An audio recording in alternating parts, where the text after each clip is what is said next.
आताशे मासे नाही हो बाजारात. आता जरा जरा पाऊस पडाक लागलो. मे महिन्यापर्यंत भरपूर होते. आज सुंगटां आणलं, एक वाटो 200चं.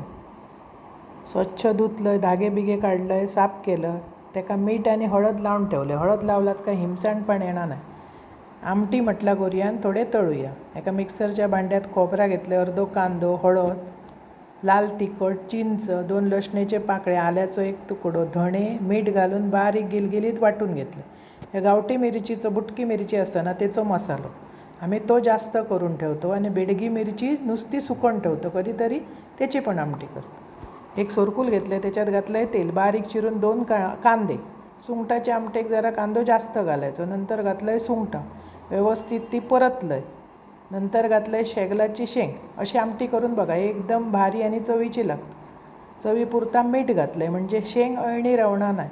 झाकून शिजवून घेतलं आहे. थोड्या सुंगटांक हळद आणि मीठ लावला होता, त्याच्यात घातले आल्या लसणाची पेस्ट, आगळ आणि लाल तिखट, आणि ती मीठ लावून तशीच ठेवून दिलं आहे. झाकून ना शेंग मस्त शिजान येली.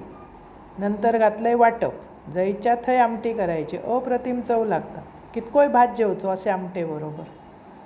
व्यवस्थित सगळा परतून मस्त उकळी काढायची, बारीक गॅस करून द्यायचं म्हणजे बरी शिजान येता. वरसून कोथिंबीर घालायची.